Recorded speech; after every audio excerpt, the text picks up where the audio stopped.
My sister thought she won the ultimate prize by stealing and marrying my ex-husband, but she had no idea what kind of monster she had just invited into her bed. Until it was way too late. Hey everyone, grab a coffee, settle in, because this is a wild ride. And honestly, even writing this down right now feels like I'm reliving some kind of twisted psychological thriller movie. But I promise you, every single word of this is completely real. To give you a bit of background, my marriage to my ex-husband Mark didn't end with a gentle fizzle. It ended in an absolute dumpster fire. We were married for 5 years, and for the first 3, I thought I had hit the jackpot. Mark was charming, successful, incredibly charismatic, and he had this way of making you feel like you were the only person in the entire room. Looking back, that was red flag number 1. He was entirely too smooth, too polished, like a salesman pitching a timeshare. The cracks started showing around year 4. Mark started working these crazy late hours, business trips out of town every other weekend, mysterious phone calls in the middle of the night, and a sudden obsession with his privacy. Whenever I tried to ask a simple question about where he was or what we were spending, he would flip the script and accuse me of being insecure, controlling, and crazy. Gaslighting at its absolute finest. I finally caught him because of his stupidity. His Apple Watch, which was synced to our shared iPad at home, lit up with a text message while he was in the shower. The preview message said, "Missing you already, babe. Can't wait for our trip to Miami." Trip to Miami? He told me he was going to Chicago for a corporate convention. When I confronted him, he didn't even try to deny it. He just laughed. He packed his bags that exact night, looked me dead in the eye, and said, "You are getting boring anyway, Sarah. Enjoy the bills."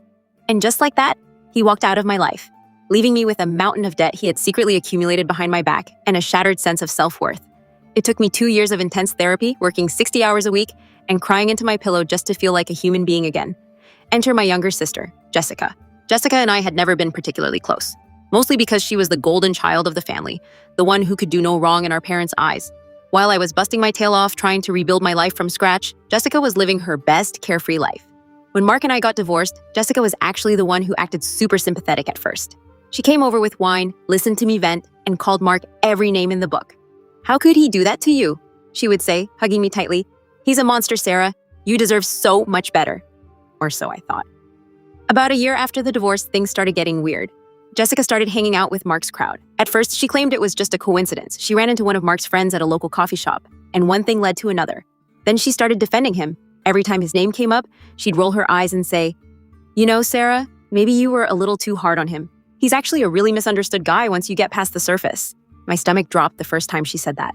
A cold shiver went straight down my spine. I warned her.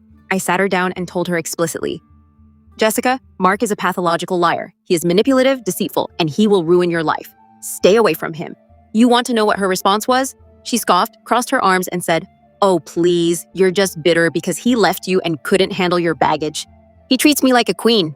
2 months after that conversation, they went public. And 6 months after that, they got married in a lavish, over-the-top destination wedding in Mexico. My entire family attended, except for me, obviously. My mother actually had the audacity to call me beforehand and say, "Sarah, you need to be the bigger person. Your sister found true love. Don't let your jealousy ruin the family." Jealousy? I wasn't jealous. I was horrified. I felt like I was watching someone willingly walk straight into a wood chipper while smiling for the cameras.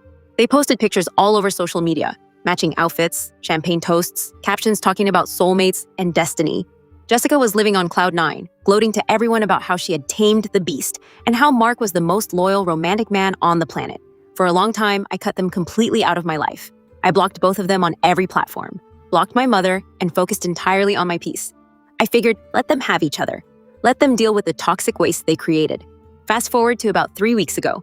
I was sitting at my kitchen island enjoying a quiet Saturday morning coffee when my phone started ringing incessantly. It was an unknown number, calling over and over again. Usually I ignore spam, but after the 5th ring, I finally swiped to answer, thinking it might be an emergency regarding my dad's health. It wasn't my dad, it was Jessica. And she wasn't gloating. She was sobbing so hard she could barely string 2 words together. Her breathing was ragged, panic-stricken, and she sounded completely unhinged. "Sarah, oh God, Sarah, please, you have to help me, please, I'm begging you," she screamed through the phone. My heart hammered against my ribs. "Jessica, what's wrong? Where are you?" "I'm at the police station," she wailed. And the bank. Everything is gone, Sarah. Everything is gone." It took a solid 10 minutes of calming her down, getting her to breathe, and piecing together the absolute nightmare she had walked into. As it turns out, the charming, successful businessman facade that Mark had pulled on me, and that Jessica thought she was immune to, was just the tip of a massive frozen iceberg of criminal deception. Remember the debt Mark left me with? That wasn't even the worst of it. It turns out, Mark had been running an elaborate, multi-layered financial scam for years. He wasn't just cheating on his taxes or running up credit cards. He was involved in heavy corporate embezzlement, fraudulent real estate schemes, and identity theft. While Jessica and Mark were living in that big, beautiful house, the one she constantly flaunted on Instagram to rub it in my face, federal agents had actually been building a quiet, airtight case against him for over 18 months. Mark had used Jessica's name, her pristine credit score, and her signature without her knowledge to secure massive high-interest commercial loans and shell companies to hide his illegal assets. The night before she called me, the FBI and local police raided their home. They froze all of their bank accounts, seized their luxury cars, and hauled Mark away in handcuffs. When Jessica woke up in the morning, she didn't just find her husband gone. She found federal agents standing in her living room handing her notice that she was under federal investigation for conspiracy and wire fraud as an accomplice. Because they were legally married and her name was attached to several of those fraudulent shell companies, which Mark tricked her into signing under the guise of investing in our future together. The law looked at her not as a victim, but as a co-conspirator.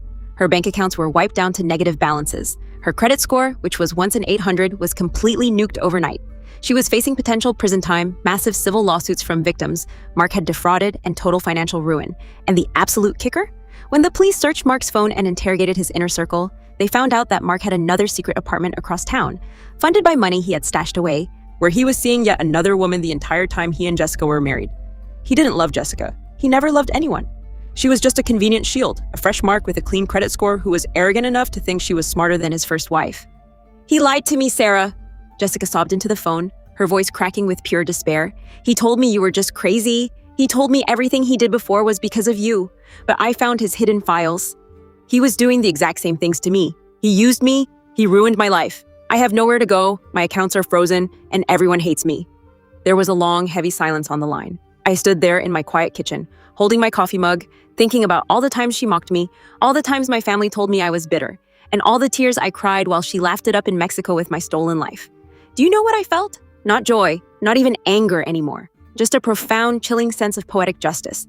Karma didn't just come for her, it hit her like a runaway freight train at full speed. "I told you so, Jessica," I whispered quietly into the phone. "You thought you won a prize. Turns out, you just took home a hand grenade with the pin already pulled."